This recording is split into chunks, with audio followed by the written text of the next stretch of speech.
নমস্কার, কবিগুরু রবীন্দ্রনাথ ঠাকুরের জন্মতিথিতে ডিএভি পাবলিক স্কুল এশিয়া ছাত্রা এরিয়ার পক্ষ থেকে আমরা ডাকঘর নাটকটির একটি ছোট্ট অংশ মঞ্চস্থ করতে চলেছি। নাটকটিতে আছে অমল, তার পিসেমশাই, তার একমাত্র বন্ধু সুধা, প্রহরী, দইওয়ালা ও এক মজার কবিরাজের কথা। চলুন এবার দেখে নেওয়া যাক।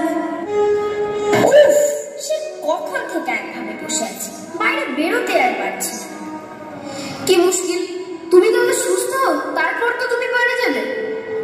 আমি বুঝি অসুস্থ? কোথায় আমার রোগ?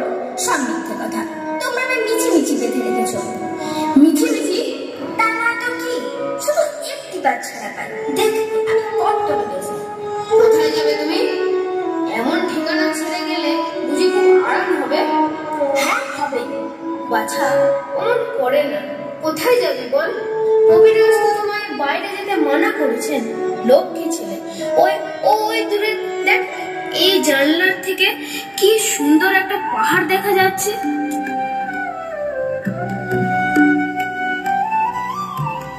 আমি তো এই পাহাড়েই যেতে চাই। পাহাড়ে? না না না, পাহাড়ে না, পাহাড় ছাড়িয়ে তারও অনেক অনেক দূরে। সে 7 সমুদ্র 13 নদীর দেশে যাব আমি। একটি বা শুধু ছাড়া পাই আমি, তারপর কিছুতেই থাকছি না এখানে। ওই আবার শুরু হলো।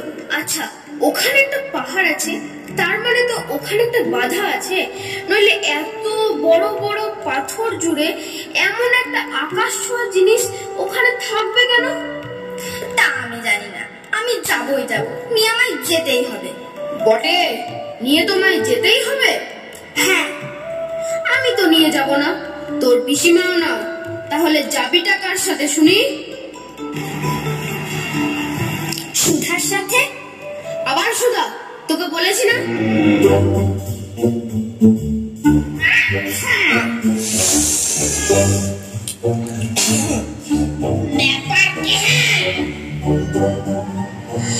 ওই দেখুন না কবিরাজ মশাই, বলছে বাইরে যাবে।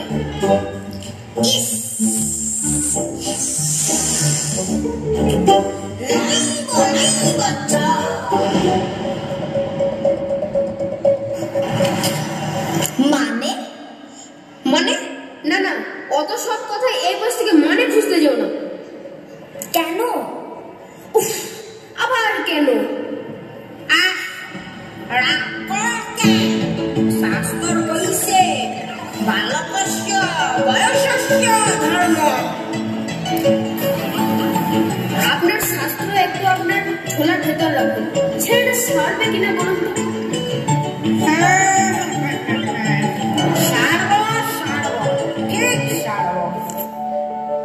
সারবো? আমি সেরে যাব? শুনলে তো পিসে, আমি সেরে যাব।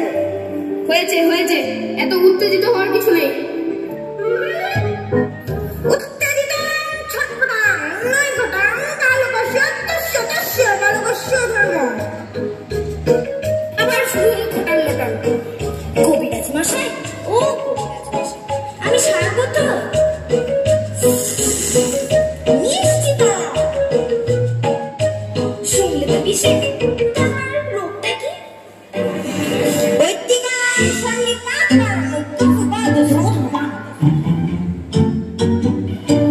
এই অমল, চুপ। আর ঠাকুর রাখুন আমরা খোটাম মোটান, একেই ছোট ছেলে, সবসময় ঘরে রাখা যায় বেঁধে? দই চাই দই। দই দই কিসে দই? দইওয়ালা, ও দইওয়ালা, দইওয়ালা। আরে এ কি আপদ? চুপ, এত চেঁচামেচি কিসে? আরে দইওয়ালা যে। হ্যাঁ হুজুর। দইওয়ালা তুমি এখানে এসো। বুঝেছি, অমল ডেকেছে তাহলে। অনর্থক অর্থদণ্ড, আমি এক্ষুনি ওকে পয়সা দিয়ে বিদায় করছি। না প্রভু না, আমি তোমার বাসায় এসে কিছুতেই বিষ্ণি কথা লোভে এসেছি। আজ তুমি পাঁচমুড়া পাহাড়ে শ্যামলা নদীর গয়লাদের গল্প বলবে বলেছিলে না? হ্যাঁ বলবো তো। তাহলে সুধা আসুক, দুজনে একসাথে শুনবো। বেশ তো, আমি তাহলে এখন দই বিক্রি করতে যাই? হ্যাঁ হ্যাঁ যাও, কিন্তু তার আগে তোমার সাথে একবার কথা মিলিয়ে বলি। দই দই ভালো দই, পাঁচমুড়া পাহাড়ের তলায়, নদী ধারে গয়নাতে বানাই দই দই দই। আপদ বিদে হয়েছে।